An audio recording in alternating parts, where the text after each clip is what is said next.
General Manager Eric Jose Ines ng MIAA, Manila International Airport Authority, tungkol ito sa newly upgraded OFW Lounge dyan sa NAIA 1. Magandang umaga po, GM Ines, sir. Good morning, Aljo. Sorry yesterday. Okay lang po. Okay lang. Opo. Yeah, So, good morning. So, good morning. Thank you. Ano pong detalye po nito? At least excited na ho ang ating mga OFW. Meron ho silang upgraded OFW Lounge dyan po sa NAIA 1. Correct. Kaya sinawag na upgraded kasi, Aljo, meron tayong isang OFW lounge na libre pero nasa loob ng departure sa mezzanine part. Umaakit pa ng hagdanan yun. Ano? Maliit yun. Ngayon, ang ginawa ng NNIC, gumawa sila ng magandang lounge, malaki. Sa Terminal 1 ito, Aljo. Terminal 1. Departure area nasa bandang kanan. Ngayon, eto malaking ginawa nila, yung lugar na to, kompleto yun, malawak, at saka maganda ang view sa airfield, may kita nila runway, at maganda pa doon, nandoon yung mga opisina ng mga government offices na kailangan nilang puntahan. Okay, kompleto. So, libre pagkain ho doon? Siyempre, libre pagkain, libre ang drink, libre ang mag-stay ka doon. Meron nga palang lalagyan ng baggage room na secured yun. Kaya pwede kang bago ka pumasok, i-register mo lang yung bag mo, iwan mo doon, tapos may bantay na doon, tapos pasok sa loob, libre pagkain, may drinks, pwede ka mag-charge ng telepono, pwede ka mag-relax.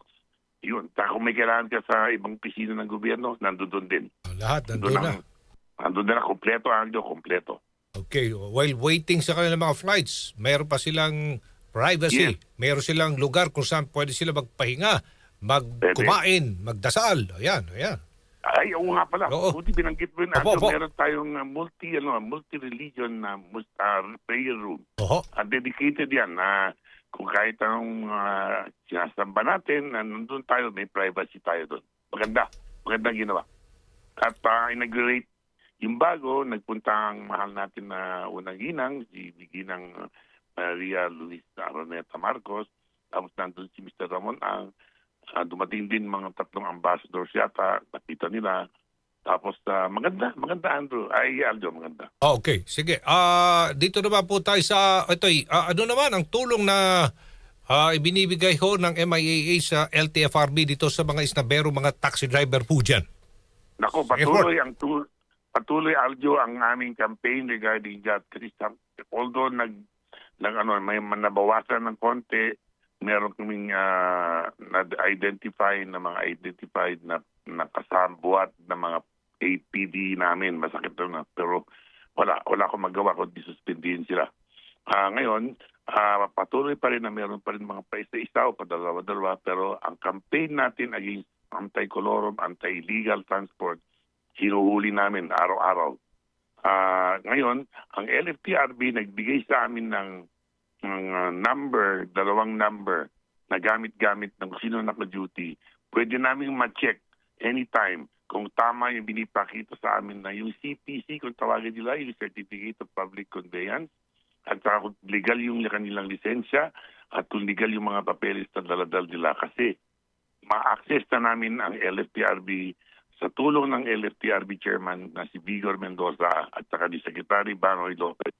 Ginawa na ng paraan para mabilis kami makahuli. Paano po pinaghandaan ng MIAA ang holiday security and ito pong dagsa ng mga pasero ngayon pong Kapaskuhan? Itong maganda, Aljo, itong sinusubukan under testing ngayon. Kung nararamdaman na ng mga kababayan natin na nagka-travel, nagkabit na ng mga tinatawag na self-service kiosk. No? Yung pwede kang mag-check-in mag-isa, pero tutulungan ka pa rin kung di mo alam gamitin. Pagkatapos, meron kaming ilambag na electronic gate na ikakabit. Sana kumandar na bago mag-December, well, about a week from now, no? Tinetesting kasi ngayon para ito automatic lahat. Although, wag mag-alala ang ating mga kababayan o mga pasahero natin sapagkat may tutulong pa rin dahil medyo ni high-tech na konti. Kaya, yan isang magandang pagbabago na ginagawa ngayon ng NNIC sa ating airport at pinapayagan naman namin.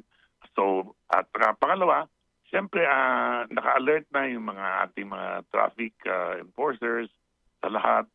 Naka-ready na rin, ikinahabol ngayon ng NNIC yung mga ibang mga pagbabago pa, gaya ng inaayos pa rin yung mga ibang equipment. Kasi nanggagaling abroad kasi sa Aljo kaya medyo natatagalan yung mga equipment na ikakabit Sisimulan na rin natin paggawa yung mga jet bridges, kung tawagin, yung mga bridges na mga papasok sa aeroplano. Gagawin sa Terminal 3, unahin muna ang T3, tapos susunod na yan sa T2, ayusin yung mga luma, basta sa T1. Okay. Maraming salamat po, GM Eric Jose Ines ng MIAA. Good morning po. Good morning, Aljo. Thank you again for having us. Thank you.